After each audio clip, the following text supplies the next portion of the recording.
Election అప్డేట్స్ను అందరికంటే ముందుగానే తెలుసుకోవాలంటే ఈరోజే ఆర్టీవీ లైవ్ యాప్ని మీ మొబైల్లో డౌన్లోడ్ చేసుకోండి. ఆంధ్రప్రదేశ్లో ఎన్నికల ఫలితాలు ఏ విధంగా ఉండబోతున్నాయన్న అంశం చర్చనీయాంశంగా మారింది.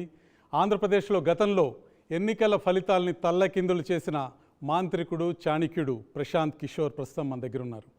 ఈసారి ఎన్నికల్లో ఏ పార్టీ ఎన్ని సీట్లు గెలుచుకోబోతుంది, ఏ పార్టీ ప్రభావం ఏ విధంగా ఉండబోతుందన్న అంశాన్ని ప్రశాంత్ని అడిగి తెలుసుకుందాం.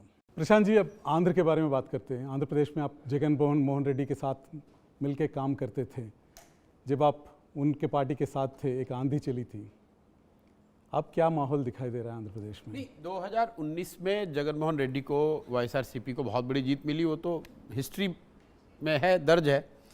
लेकिन इन चुनावों को लेकर आंध्र में चूँकि मैं जुड़ा रहा हूँ, तो मैंने पहले आज से 3-4 महीना पहले भी कहा है कि जहाँ तक मेरी समझ है आंध्र प्रदेश में जगन मोहन रेड्डी की बड़ी हार होने जा रही है. और ऐसा आज मैं चुनाव के समय नहीं बोल रहा हूँ. 1-1.5 साल पहले जब जगन मोहन रेड्डी मेरे से आकर दिल्ली में मिले, तब भी मैंने उनको कहा कि मेरी समझ से इस बार आपकी बड़ी हार होगी. Obviously he will not agree. लेकिन मीडिया का कहना है, लोगों का कहना है कुछ चीज़ बिगड़े हैं आपके और जगन मोहन रेड्डी के बीच में. नहीं, वजह से हमारा जगन मोहन रेड्डी से क्या बिगड़ेगा? हमारी तो उनसे दोस्ती है, अच्छा संबंध शुरू से रहा है. जो लोग मुझे जानते हैं या आंध्रा की पॉलिटिक्स को फॉलो करते हैं, उनको मालूम है कि आंध्रा के रिजल्ट के बाद मैं कभी जीवन में आंध्रा में वापस आया ही नहीं हूँ. तो बनना बिगड़ना क्या है, मैं तो अपना काम बिहार में कर रहा हूँ. लेकिन जगन मोहन रेड्डी आज से 1-1.5 साल पहले इन चुनावों को लेकर मेरे से मिलने दिल्ली आए थे. मेरी मुलाकात लंबी बात भी हुई थी. मेरा अपना नज़रिया ये था कि जिस तरह से सरकार चली है, उनके लिए बहुत बड़ी चुनौती होगा इस बार चुनाव जीतना.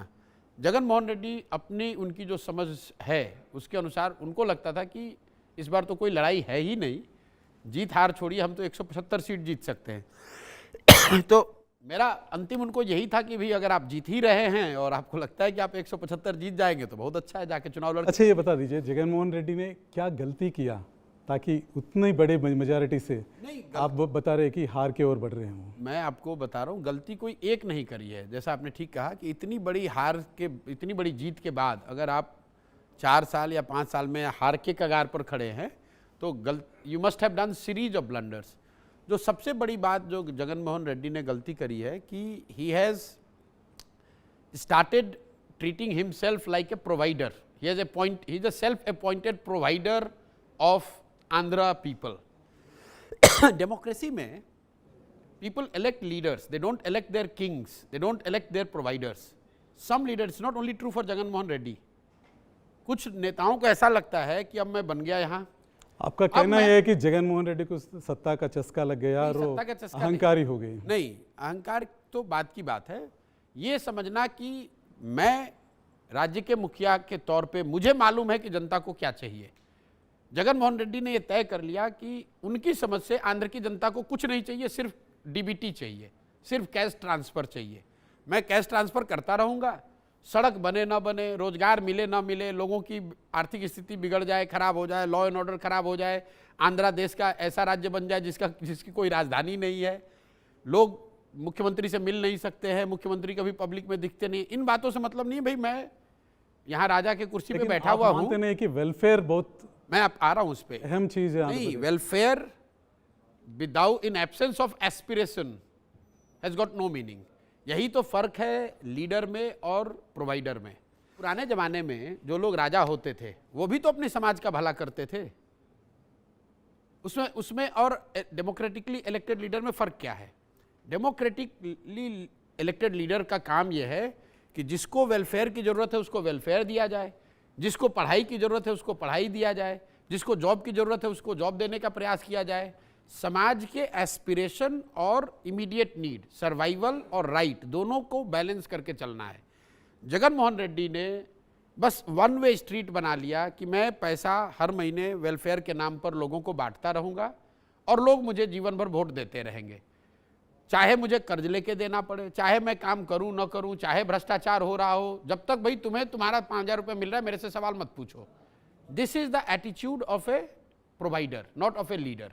And that is why Jagan Mohan Reddy will be shocked on 4th of June when the results will come, because he will learn it very hard way कि ऐसा नहीं है।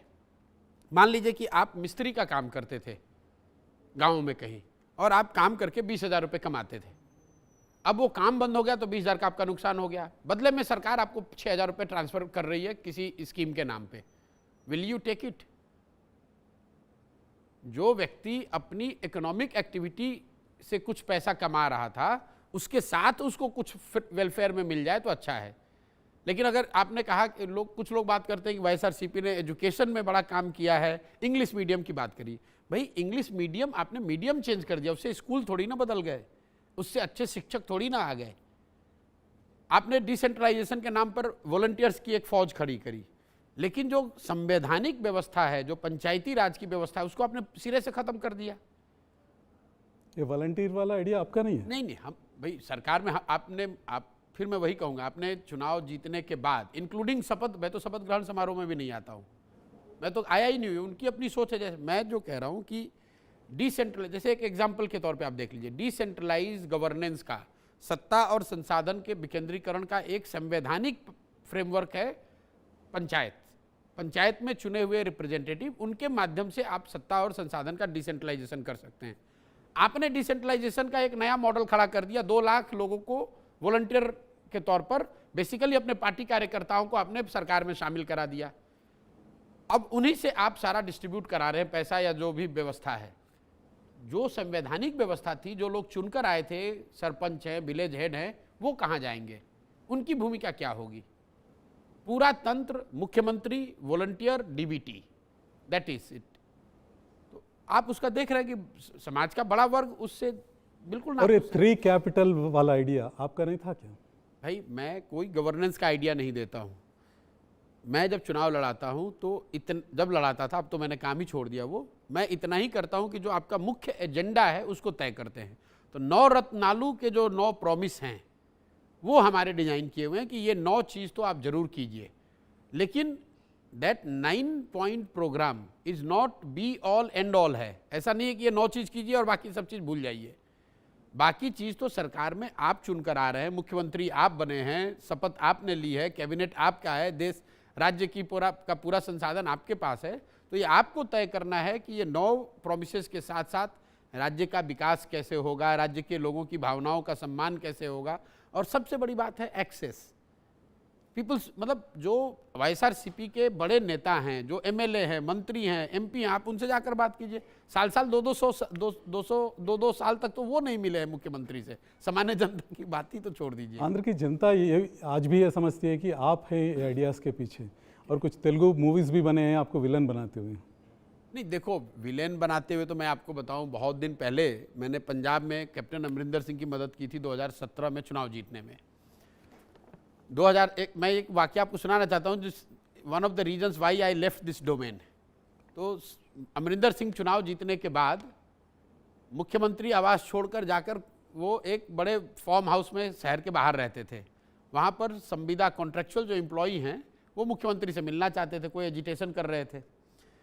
मुख्यमंत्री जब नहीं मिले तो वो लोग धरने पर बैठे और बाहर एक बोर्ड लगाया जिस पर लिखा हुआ था कि जो व्यक्ति भी हम लोग को मुख्यमंत्री से मिला देगा उसको हम लोग 1 लाख रुपए इनाम देंगे।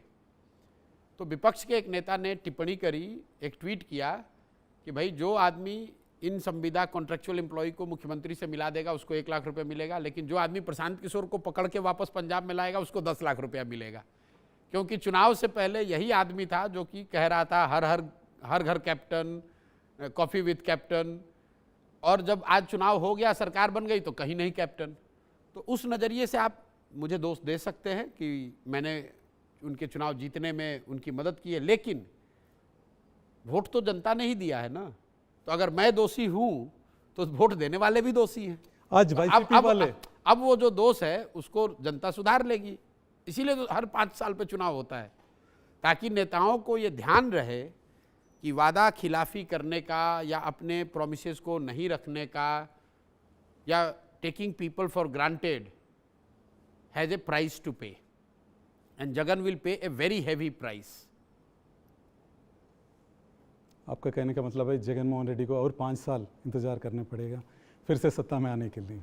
अब 5 साल करना पड़ेगा कि 10 साल, ये तो मैं जानता नहीं हूँ, लेकिन इस बार वो चुनाव तो हार गए। लेकिन वाईसीपी नेताओं का कहना है कि आप तेलुगु देशम से जुड़े हुए हैं, तेलुगु देशम के लिए काम कर रहे हैं, तेलुगु देशम के पैसे भी ले रहे हैं, इसलिए तेलुगु देशम के लिए बात कर रहे हैं। वाईसीपी, मैं तो पूरे देश के लिए बात कर रहा हूँ। वाईसीपी के नेताओं की क्या बिसात है, मेरे पे टिप्पणी क्या करेंगे वो? भाई, बंगाल और तमिलनाडु के चुनाव जीतने के बाद 2 मई 2021 को राष्ट्रीय समाचार चैनलों पर सामने आकर मैंने कहा कि मैं अब आईपैक जो हमारी व्यवस्था थी, इस काम को मैं छोड़ रहा हूं और आईपैक को छोड़ रहा हूं, मैं अपना काम बिहार करने जा रहा हूं।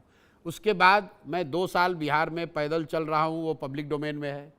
आईपैक का कोई भी कर्मचारी, कोई भी साथी, कोई भी ऑफिस ये बता दे, अगर मैंने आईपैक के किसी ऑफिस में पैर भी रखा हो 1 मिनट के लिए भी, आईपैक आज भी काम कर रहा है वाईएसआरसीपी के साथ, मुझे उससे क्या लेना देना है भाई? आज आप और चंद्रबाबू नायडू के बीच में कोई रिश्ता नहीं है, नहीं। तो चुनाव के समय में हैदराबाद में क्या कर रहे हैं? नहीं, मैं आपको बता रहा हूँ, चंद्रबाबू नायडू से मेरा रिश्ता जो है वो तो मैंने पब्लिकली आपको बताया कि बंगाल चुनाव जीतने के बाद हम लोग के कुछ कॉमन फ्रेंड्स ने आपस में मीटिंग कराई और मैंने उस समय उनको कहा कि भाई आप, मतलब जो 2019 में हुआ, मेरा कोई व्यक्तिगत आपसे झगड़ा नहीं है, वाईएसआरसीपी के साथ काम कर रहे थे, वो प्रोफेशनली जो काम करना था वो किया।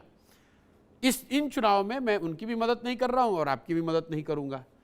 बाकी रह गई बात, नेता जब मिलेंगे, अगर जगन मोहन रेड्डी भी आज आकर मिलेंगे मेरे से, तो बात तो लोग चुनाव और राजनीति की ही करेंगे। राहुल गांधी भी मिलेंगे तो वो भी बात करेंगे, यही बात करेंगे। चंद्रबाबू नायडू भी मिलेंगे तो वो भी चंद्रबाबू नायडू से जब बात करेंगे तो यही बात करेंगे, भाई चुनाव में क्या हो रहा है, राजनीति में क्या हो रहा है। लेकिन आप हैदराबाद में तो चंद्रबाबू नायडू चुनाव नहीं लड़ रहे हैं ना, चंद्रबाबू नायडू चुनाव लड़ रहे हैं आंध्र प्रदेश में।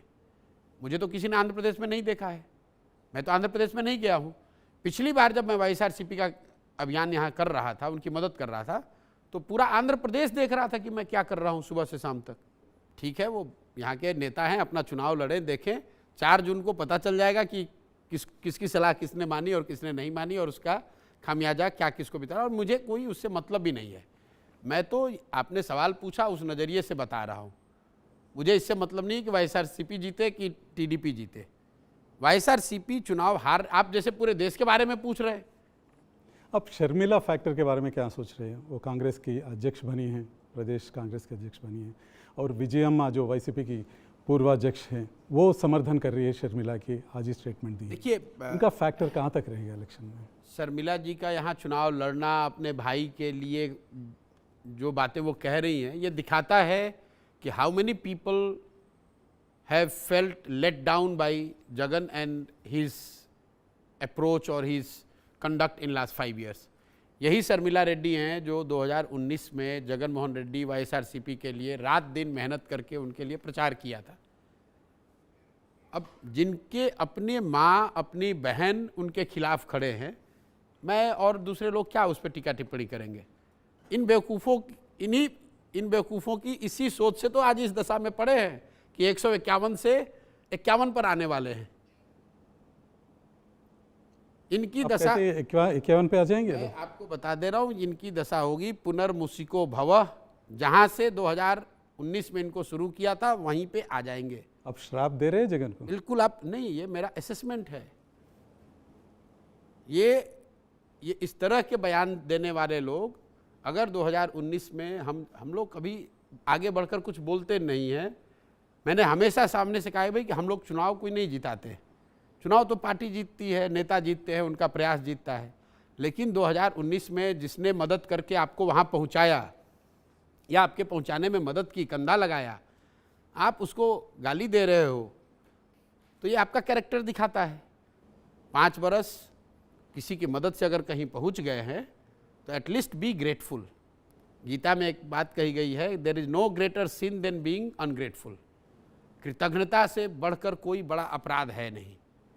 और अगर आप अनग्रेटफुल हैं, not only towards Prashant Kishor, towards your own family, towards your sister, towards your mother, towards your voters, towards your supporters, you will pay the price and you will see YSRCP is going to pay the price। आप दोनों manifesto देखे होंगे YSRCP का और TDP? नहीं देखा है, मैं आपको ईमानदारी से बता रहा हूँ। मैंने मैनिफेस्टो ना उनका देखा है ना मैंने इनका। मुझे वेलफेयर किस तरह का भूमिका निभाने वाले हैं चुनाव में? देखिए वेलफेयर कंट्री लेवल पे मैं आपको बता रहा हूँ, विशुद्ध वेलफेयर के नाम पर आप चुनाव नहीं जीत सकते हैं।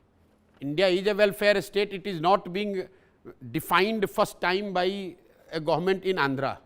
Every state leader, every state government does the what they think is welfare. Modi ji 80 crore लोगों को अनाज खिला रहे हैं, मुफ्त का अनाज सो कॉल्ड दे रहे हैं, वो भी तो वेलफेयर है।